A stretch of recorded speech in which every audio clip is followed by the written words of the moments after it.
వికారాబాద్ జిల్లా తాండూరు పట్టణంలోని సాయిపూర్లో దారుణ ఘటన చోటు చేసుకుంది. ప్రేమించి పెళ్లాడిన భర్తే కాలయముడిగా మారి తన తల్లిదండ్రులతో కలిసి భార్యను హత్య చేశారు. 8 నెలల క్రితం అనూష పరమేష్లు ప్రేమ వివాహం చేసుకోక మొదటి నుంచి ఈ పెళ్లి పరమేష్ తల్లిదండ్రులైన లాలమ్మ మొగులప్పలకు ఇష్టం లేదు. దీనికి తోడు అదనపు కట్నం తేవాలంటూ వారు అనూషను తరచూ వేధింపులకు గురిచేసేవారు.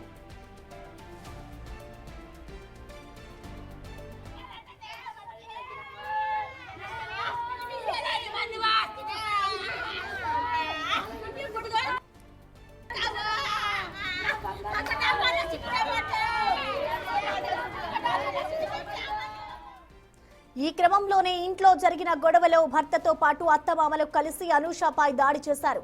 ఈ దాడిలో తీవ్రంగా గాయపడిన అనూష ఆసుపత్రిలో చికిత్స పొందుతూ మృతి చెందింది. దారుణం జరిగిన అనంతరం నిందితులు అనూష కుటుంబ సభ్యులకు సమాచారం అందించి అక్కడి నుంచి పరారయ్యారు. తన కూతురుని వరకట్నం కోసమే వేధించి చంపేశారని అనూష తల్లి చంద్రమ్మ ఆరోపిస్తోంది. ఘటనపై కేసు నమోదు చేసి దర్యాప్తు చేస్తున్నారు పోలీసులు.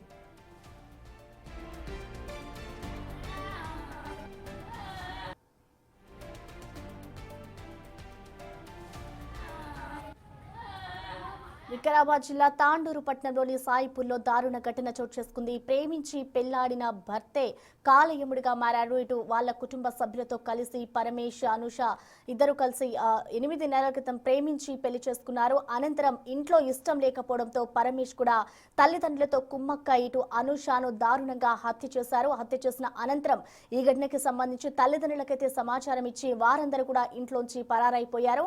అయితే వరకట్న వేధింపుల వల్లే తన కూతురు మరణించింది అంటూ కూడా తల్లిదండ్రులు అయితే ఆరోపిస్తూ ఉన్నారు. వాళ్ళ రోదనలు కూడా ఏ విధంగా ఉన్నాయో మనం విజువల్స్ ద్వారా చూడొచ్చు. తన కూతురుని కోల్పోయామంటూ తల్లి రోధిస్తున్న దృశ్యాలను ప్రతి ఒక్కరిని కంటతడి పెట్టిస్తున్నాయి. ప్రేమించి పెళ్లాడిన వ్యక్తి తన కూతురిని ఈ విధంగా హత్యకు పాల్పడతారని ఊహించలేదు. ఇద్దరు ఎప్పుడూ కూడా ఎంతో సంతోషంగా ఉన్న ఇద్దరు ఈ విధంగా పరమేష్ తన కూతురిని చంపుతాడని నేను ఎప్పుడు అనుకోలేదు. ఇద్దరి మధ్య అనేక సార్లు గొడవలు జరుగుతూనే ఉన్నాయి. కానీ వరకట్న వేధింపుల వల్లే తన కూతురిని చంపేస్తాడని అనుకోలేదు. కఠినంగా శిక్షించాలి అంటూ కూడా ఇటు పోలీసులనైతే ఆమె ఆశ్రయిస్తూ ఉంది. ఇటు భర్త అత్త మామ దాడిలో అనూష అయితే తీవ్ర గాయాలతో మృతి చెందింది. అనంతరం నా మీద ఇష్టం ఉండదా లేదా ఆ పిల్లకు నా మీద ఇష్టం ఉంటే నేను చేసుకుంటా, ఆ పిల్లని చేసుకుని అడనే పెట్టుకుంటా అన్నాడు. అడనే పెట్టుకుంటాను పడుకోయి పిల్లి ఇక్కడ మోసపోయిందేమో సారు. నేను పొద్దు చేత పట్టుకొని కన్నా కష్టం చేయకపోతుంది సారు. నేను కడుండకుండా పోతే ఇట్లా అయిందట అని కొడితే ఫోన్ తీసుకుపోయి మామ కూడా చూపించింది. ఎవరి మామ కాలు ఎవరిదో నాకు తెలియదు అంట చూపిస్తే ఫోన్ చేసి అయిపోయి మాట్లాడిండు. పట్టేలా మాట్లాడితే నేను పర్మిషన్ ఉన్నా పగులప్ప కొడుకుని ఉన్నా అన్నాడు. పగులప్ప కొడుకు అంటే పెద్దలు దొరకరా చేసిస్తాం మేము కూడా. ఆ పిల్లలు మీకు ఇష్టం ఉంటాయి కదా, మా వంక మేము మాట్లాడతాం, మీ వంక మీరు మాట్లాడతారన్న మా మామ మాట్లాడతారంటే అంటే వాళ్ళు ఎవరు ఒప్పుకోరు, వాళ్ళు ఎవరు రారా అన్నాడు. పాడుకో రారా అని ఆ పిల్లలు మొత్తం కొట్టిన సారు. కొట్టిన అంది కట్ట తోటి తీసుకొని కొట్టి ఆడవాడ వాసినాయి. తెల్లారి పోయింది పొద్దుగల పోయింది. ఎక్కడ పోయింది ఏమంటే నేను అనుకున్నా వాళ్ళతో కొన్ని ఎవరలేదు. లేకుంటే ఇక మా పెద్దలకు ఫోన్ చేస్తే అక్కని ఆడిన చూడమ్మా అంటే చూసిన ఎక్కడ దొరకలేదు. పోయిందట బస్ స్టాండ్ పోయిందట. ఆ బాడుకోకి ఎవరు ఫోన్ చేసే పిల్లి మైక కొడుకున్నాడు. మైక కొడుకుంటే వాడికి చెప్పి ఫోన్ చేసిస్తే వాడు దేశం పద నిల్చుండు. వాడు లేదంటాను. వాడు లేదంటే ఇక వీడు బండి మీద వేసుకుని పోయిందట. నేను అల్లనంటే పిల్ల పొద్దు నేను అల్ల రా నేను రా నేను ఎక్కడ చచ్చిపోతాను అంటే నేను ఎక్కడ నా మీద వస్తుంది. నేను దొరకపోతాను తొలకొని పోయింది చూడు. తోలుకొని పోయి ఒక రాత్రి పెట్టుకొని పొద్దుగల పట్టేల దగ్గరికి వచ్చిండు సారు. మేము పోలీస్ కంప్లైంట్ ఇస్తామంటే మేము పోలీస్ కంప్లైంట్ కాకపోతే పోలీస్ కంప్లైంట్ కూడా పట్టేలు అన్నాడు. నేను చెప్పలేనా ఎందుకు వచ్చిండు అన్నాడమ్మా.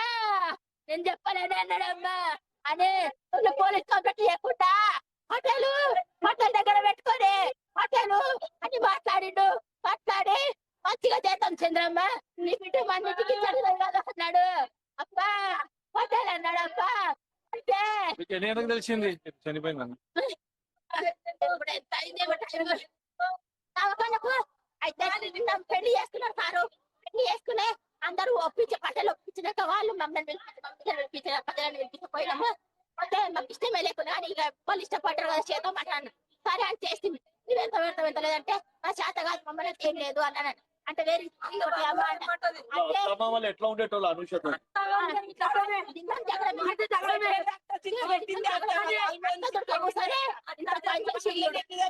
గురించి గొడవ పడేది అనుషతో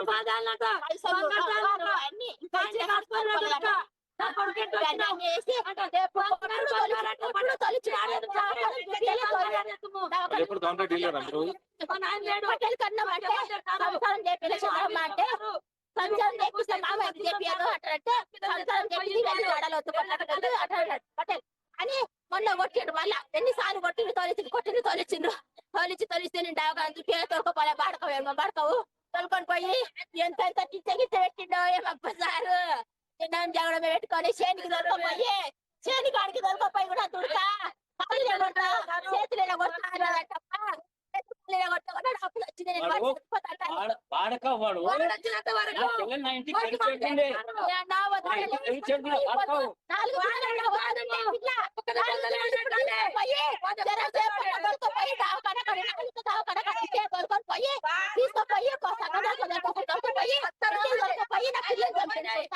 ముందరుంటా ఏం చేస్తూ సారు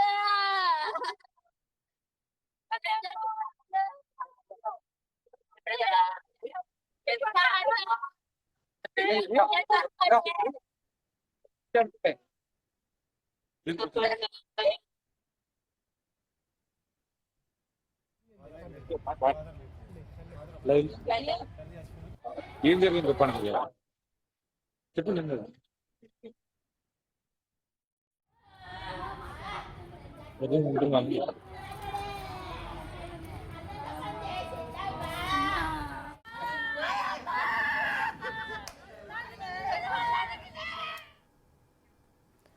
వరకట్న వేధింపుల వల్ల నవ వధువు మృతి చెందింది. ఇటు 8 నెలల క్రితం ఇద్దరు ప్రేమించి పెళ్లి చేసుకున్నాడు కదా, కానీ తన భర్తే తల్లిదండ్రులతో కలిసి కాలయముడిలా మారి దారుణ హత్యకు పాల్పడ్డాడు.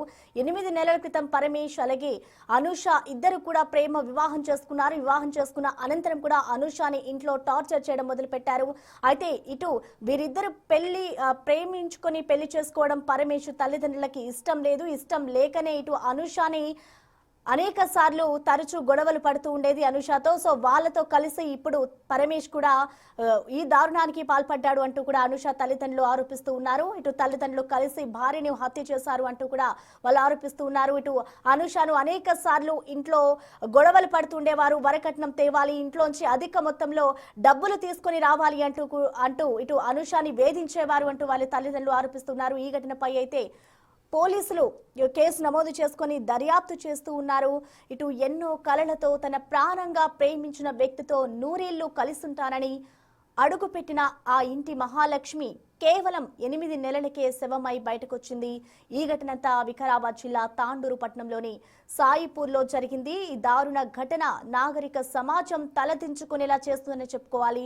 ప్రేమించిన హృదయమే పగబట్టింది. అవును, అనూష పరమేశ్లకు 8 నెలల క్రితమే వివాహమైంది. అది వారిద్దరి మధ్య ఉన్న ప్రేమతో కుదిరిన బంధం. కానీ అనూషకు తెలియదు, తాను ప్రేమించిన వ్యక్తి గుండెల్లో కరుణ లేదని, తన అత్తమామల మనసుల్లో ధనాసాని విషం నిండి ఉందని, మొదటి నుంచి ఈ పెళ్లి ఇష్టం లేని అత్త లాలమ్మ, మామ మొగులప్పలు ఆమెను కనికరించలేదు.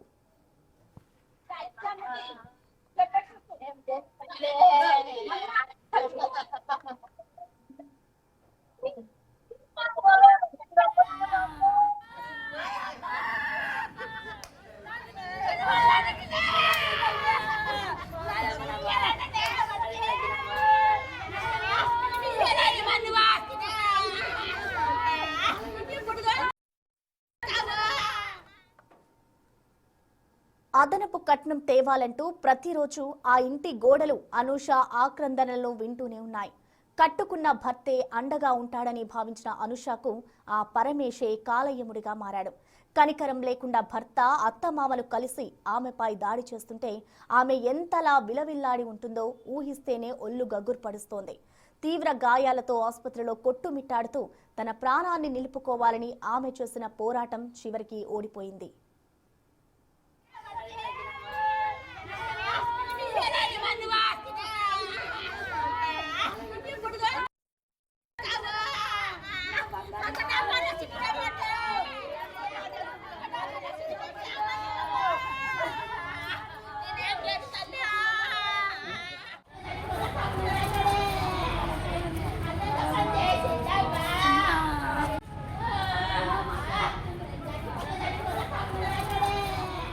నా కూతురు ప్రేమను నమ్మి వెళ్ళింది, కానీ ఆ వరకట్న పిశాచులు నా బిడ్డను బలి తీసుకున్నాయంటూ తల్లి చంద్రమ్మ చేస్తున్న రోదనలు అక్కడి వారిని కలిచివేస్తున్నాయి.